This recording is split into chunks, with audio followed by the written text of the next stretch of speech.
लेकिन दुर्भाग्य से 2017 के पहले तत्कालीन राज्य सरकार ही प्रदेश की सबसे बड़ी अपशकुन बन चुकी है। हकीकत में जो योगी आदित्यनाथ जी कह रहे हैं कि 2012 से 17 तक समाजवादी पार्टी की सरकार उत्तर प्रदेश के लिए अपशकुन। सवाल यह है कि 2 करोड़ रोजगार देने का आपने वायदा किया, तो 2 करोड़ रोजगार हैं कहाँ पे? नौकरी निकलती नहीं थी, नौकरी निकल गई तो चाचा भतीजे की जोड़ी वसूली के लिए भी निकल पड़ी। स्किल डेवलपमेंट में आप पकौड़ा तलना ही स्किल डेवलपमेंट है, रील बनाना मानिए प्रधानमंत्री जी के संबोधन के माध्यम से रील बनाना भी स्किल डेवलपमेंट है। मॉडर्न टेक्नोलॉजी के साथ युवाओं को जोड़ने के लिए कोई भी प्रयास नहीं थे। युवाओं को, मेधावियों को लैपटॉप बांटने का काम समाजवादी पार्टी की सरकार ने किया। सरकारी नौकरी पर एक खानदान का अधिकार। ये मुख्यमंत्री योगी आदित्यनाथ जी बताए हैं कि दीनदयाल विश्वविद्यालय में जब भर्ती होती है 71 सीटों में 41 कैसे ठाकुर हो जाती है। राम मंदिर में चंदा चोरी को मैनेज करने के लिए किसी न किसी एक मुस्लिम को टारगेट किया जाएगा,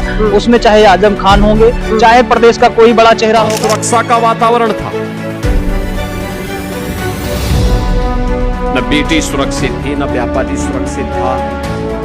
अगर वो थी तो मनोहर लाल ठाकर ने कौन सा बहुत बेहतरीन काम कर दिया था एक्सप्रेस वे पे, जो सुरक्षित थी बेटियां।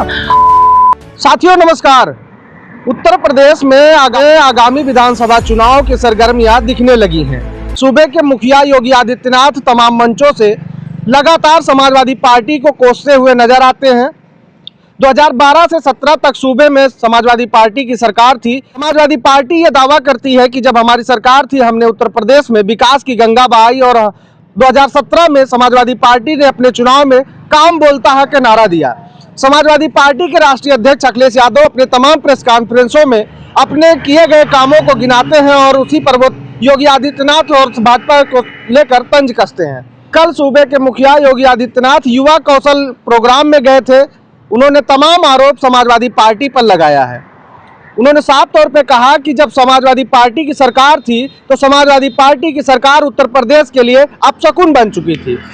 उन्होंने तमाम आरोप लगाए हैं। इसी मुद्दे पर बातचीत करेंगे। हमारे साथ विनोद जी हैं, जानेंगे कि क्या कुछ सच्चाई है, और ये भी एक युवा है और तमाम सरकारें इन्होंने देखी है तो ये बेहतर बता सकते हैं। बहुत बहुत स्वागत है आपका, बहुत बहुत धन्यवाद। और खास करके लोक बंधु एक ऐसा नाम है, इस चैनल के लिए बहुत बहुत धन्यवाद कि लोक कल्याण की बात आप करेंगे। जी बहुत बहुत धन्यवाद आपका। पहला सवाल यही है कि क्या हकीकत में जो योगी आदित्यनाथ जी कह रहे हैं कि 2012 से 17 तक समाजवादी पार्टी की सरकार उत्तर प्रदेश के लिए अपशकुन थी? 2012 से लेकर के 17 तक अगर विकास के पैमाने की बात की जाए तो जो विकास हुआ था वो आज भी दिख रहा है। ऐसा नहीं है कि 2012 से 17 तक कोई काम नहीं हुआ। मैं किसी पार्टी का प्रवक्ता नहीं हूँ। जन सरोकार से जुड़े मुद्दों पे जहाँ चर्चा हो वहाँ समाजवादी पार्टी में आप पूर्वांचल एक्सप्रेस वे को ले लीजिए, 108 को ले लीजिए, 102 को ले लीजिए और डायल 100 को ले लीजिए। पुलिस की इतनी हाईटेक व्यवस्था, जहाँ राह गनी होती है, जहाँ पे जो है लूट, हत्याकांड और बलात्कार जैसी घटनाएं होती थी, आप एक फोन डायल करिए 10 मिनट में पुलिस आपके यहाँ पहुंचती थी। ये समाजवादी पार्टी का काम था। मेट्रो समाजवादी पार्टी ने बनाया, तमाम जो है थर्मा पावर प्लांट जो है समाजवादी पार्टी ने दिया। लेकिन भारतीय जनता पार्टी की डबल इंजन की सरकार 7 से 8 साल उत्तर प्रदेश में है और दूसरे टर्म में जो है केंद्र में है। 2 करोड़ का रोजगार भारतीय जनता पार्टी ने किया था, देश के युवाओं से किया था। आप भी युवा हैं, मैं भी युवा हूँ, मैं भी प्रतियोगी परीक्षाओं की तैयारी करता हूँ। लेकिन ये सवाल यह है कि 2 करोड़ रोजगार देने का आपने वायदा किया, तो 2 करोड़ रोजगार हैं कहाँ पे? मुद्दा सबसे बड़ा है। जो योगी आदित्यनाथ जी ने अपना वक्तव्य दिया, उन्होंने कहा कि उत्तर प्रदेश में पहली बात तो स्किल का जो है, उन्होंने स्किल के लिए कोई काम नहीं किया, और जो डिग्री लेकर युवा अगर बाहर भी जाते थे तो वहां पर उनसे लोग चिढ़ते थे, लोग रोजगार नहीं देते थे। क्या इसमें हकीकत है कि जो समय जो शिक्षा व्यवस्था थी चौपट थी? बिल्कुल। वर्तमान समय में अगर शिक्षा व्यवस्था की बात की जाए तो प्राथमिक विद्यालयों को बंद करने और मर्ज करने का काम भारतीय जनता पार्टी की सरकार ने किया है। और इस पे तमाम जगह आंदोलन हुए और समाजवादी पाठशालाएं चलाई गई। ये चलाई गई थी, नहीं चलाई गई? बिल्कुल चलाई गई। बात रही कि रोजगार देने की, स्किल डेवलपमेंट की, तो भारतीय जनता पार्टी की सरकार बताए ना कौन सा रोजगार इस 7 साल और 10 साल के टर्म में इन्होंने दिया। 10 साल जो इन्होंने वायदे किए थे, कौन से नए विश्वविद्यालय इन्होंने बनाए, कौन से इलाहाबाद विश्वविद्यालय के जैसे लखनऊ विश्वविद्यालय को कौन सा आधुनिकीकरण में जोड़ दिया इन्होंने। विश्वविद्यालयों की चर्चा होगी, शिक्षा की चर्चा होगी, कौशल की चर्चा होगी, स्किल डेवलपमेंट में आप पकौड़ा तलना ही स्किल डेवलपमेंट है, रील बनाना माननीय प्रधानमंत्री जी के संबोधन के माध्यम से रील बनाना भी स्किल डेवलपमेंट है। तो रोजगार आपने दिया कहाँ? ITI करने वाले घूम रहे हैं, पॉलिटेक्निक करने वाले घूम रहे हैं, बीएड और BTC की वैकेंसियां आ नहीं रही हैं। मैं भी बीएड हूँ, BTC हूँ, हम लोग भी दे रहे हैं वैकेंसी। 69,000 भर्ती के बाद से, घोटाले के बाद से अगर कोई वैकेंसी आई हो तो आप बताइए। अच्छा, उन्होंने एक बहुत बड़ा आरोप लगाया कि जब समाजवादी पार्टी की सरकार थी तो कोई प्रयास ही नहीं किया गया कि जो प्रदेश के युवा हैं उनको टेक्निकल जोड़ा जाए या फिर डिजिटलाइज किया जाए। समाजवादी पार्टी ने तो अथक प्रयास किया था। वही है कि कर उपदेश सकल बहुतेरे वाला मामला है इनका। कथनी और करनी में अंतर है। भारतीय जनता पार्टी की कथनी और करने में अंतर है। ये जो कहते हैं वो करते नहीं हैं, और जो करते हैं वो कहते नहीं हैं। तो इनका ये विकास है। अगर स्किल डेवलपमेंट की बात थी तो युवाओं को, मेधावियों को लैपटॉप बांटने का काम समाजवादी पार्टी की सरकार ने किया था। और जब कोविड काल आया था और उस समय पूरे देश में वैश्विक स्थिति और आर्थिक स्थिति जब डैमेज थी, लोग घरों से नहीं निकल पा रहे थे, हमारे आपके घरों की बहन बेटियां, हमारे आपके भाई छोटे जो थे, वो अगर लैपटॉप पाए थे और वो जो आता है आईपैड पाए थे तो वो चलाते थे, उससे पढ़ते थे। लोगों ने काम किया। उसी कोविड काल में आप देखेंगे तो कोविड काल में उसी 108 एम्बुलेंस और 102 एम्बुलेंस ने लोगों की जान बचाने का एकमात्र सहारा था। इन्होंने कौन सी एम्बुलेंस लाके भैया खड़ी किया है? कौन सी कितनी गाड़ियां लाके दिए हैं? और जो भी थी, आज चले जाइएगा, चाहे आप CSC सुल्तानपुर चले जाइए, फैजाबाद चले जाइए, कहीं भी आप जाएंगे, सारी की सारी एम्बुलेंसें, सैकड़ों एम्बुलेंसें सड़ी खड़ी मिलेंगी आपको। अच्छा, एक उन्होंने बहुत बड़ा और आरोप लगाया कि जब उत्तर प्रदेश में समाजवादी पार्टी की सरकार थी, पहली बात तो नौकरियां आती नहीं थी, अगर आती थी तो उस पर परिवार विशेष का या जात विशेष का कब्जा था। और अगर उसमें जो है तमाम जो चाचा भतीजे, मतलब उसमें मान लीजिए जिनके ऊपर उन्होंने आरोप, अखिलेश यादव और शिवपाल चाचा के ऊपर आरोप लगाया कि ये लोग जो है वसूली करने निकल जाते थे, इसमें कितनी सच्चाई है? भाई, अगर वसूली किए थे तो तमाम जगह CCTV कैमरे लगे रहे होंगे। तो भारतीय जनता पार्टी की सरकार में जब ED और CBI सरकारी तोतों की तरह काम कर रही है, तो छापेमारी कर रही है, तो इनको पता हो जाना चाहिए ना कि काम कहाँ हुआ था, कौन से लोग वसूली किए थे। इन्होंने तो कार्रवाई भी नहीं की। परिवारवाद का जहां तक आरोप है कि जो भी वैकेंसियां हुई और जहां से बार बार इन्होंने हर एक मुद्दे को कुरेदा। ये मुद्दा था 2012 की भर्ती का, और उस समय अनिल यादव जो है तत्कालीन उस समय के लोक सेवा आयोग के जो है अध्यक्ष थे। उस समय में मात्र 6 SDM की भर्ती हुई थी और खबर को मैनिपुलेट किया गया और लोगों को गुमराह करके 86 में 56 SDM को जो है इन्होंने दिखाया था। और दैनिक जागरण जैसा निकृष्ट मानसिकता का अखबार जो है, उसने जो है पूरी खबर को जो है मैनिपुलेट करके पूरे समाज में चला। लेकिन ये है कि 2012 में मात्र 6 SDM हुए थे यादव, 56 SDM नहीं हुए थे, 86 में 56। अगर बात 86 और 56 की है तो माननीय मुख्यमंत्री योगी आदित्यनाथ जी बताए हैं कि दीनदयाल विश्वविद्यालय में जब भर्ती होती है, 71 सीटों में 41 कैसे ठाकुर हो जाते हैं, 17 कैसे ब्राह्मण हो जाते हैं, 3 कैसे जायसवाल हो जाते हैं।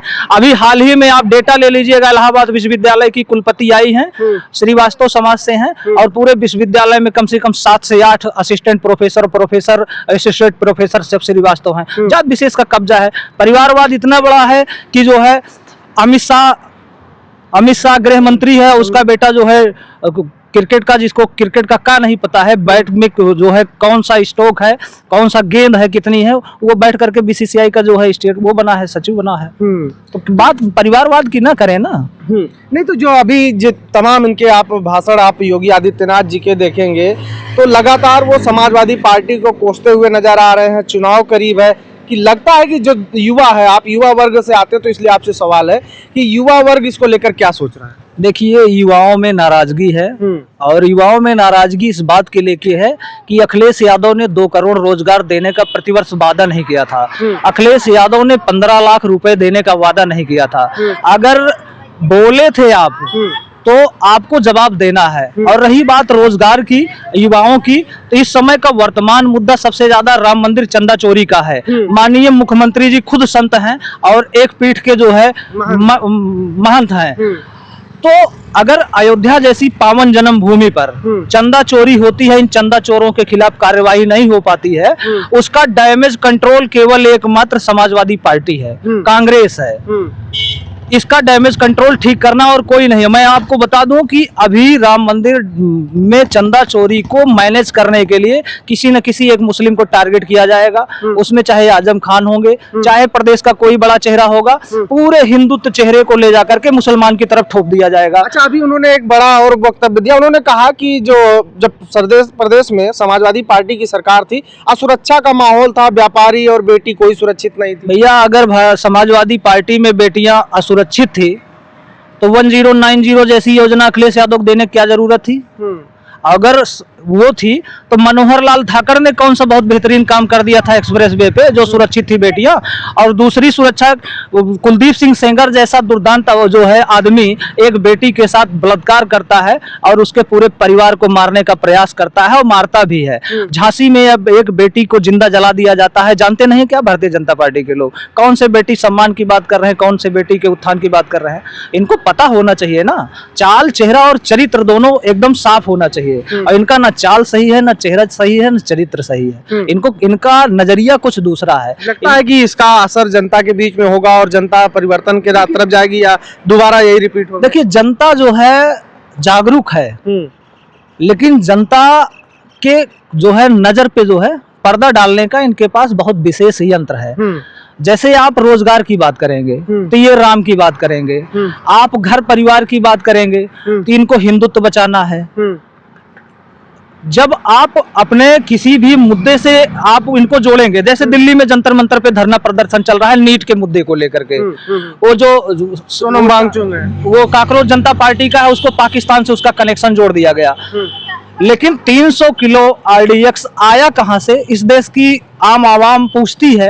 और ये एक प्रश्न बना रहता है कि सीआरपीएफ के इतने जवान हमारे घर के भाई शहीद हुए, आखिर ये आरडीएक्स आया कहां से? आप जवाब दे ही देंगे कि नहीं देंगे? पुलवामा में घटना होता है, पहलगाम में अभी जो है वो परिवार के साथ आतंकी हमला होता है और इन्होंने ऑपरेशन सिंदूर किया, उसमें से 6 लोगों को शहीद बाद में बताया गया। तो भाई इनके पास डेटा कहां से आया? आपने उस समय बताया कोई हताहत नहीं हुआ, कोई हताहत नहीं हुआ, यही बताए थे ना।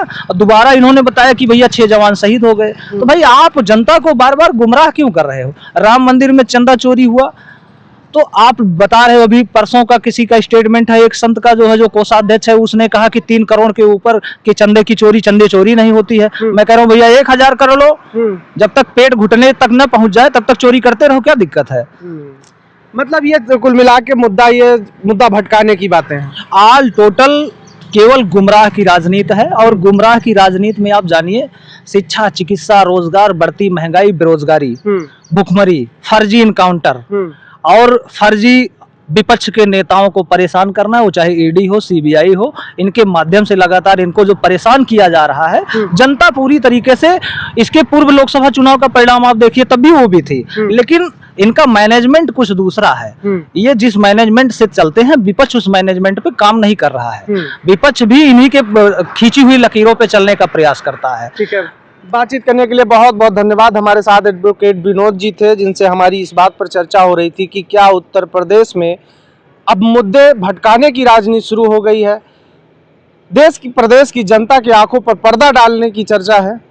योगी जी लगातार समाजवादी पार्टी को कोसना नहीं भूलते हैं, लेकिन अपने मुद्दों पर कभी वो बात नहीं करते हैं, अपने विकास के मुद्दों पर कभी बात नहीं करते हैं। अगर बात आती है तो राम मंदिर की बात आती है, अयोध्या के विकास की बात आती है, जिस पर भी ये आरोप लगता है कि राम मंदिर में करोड़ों की लूट हो गई, चोरी हो गई, तमाम सनातनियों की आस्था के साथ खिलवाड़ हो गया और तमाम भ्रष्टाचार के आरोप, अयोध्या के विकास की परियोजनाओं में जो भ्रष्टाचार हुआ उस पर आरोप लगता रहता है।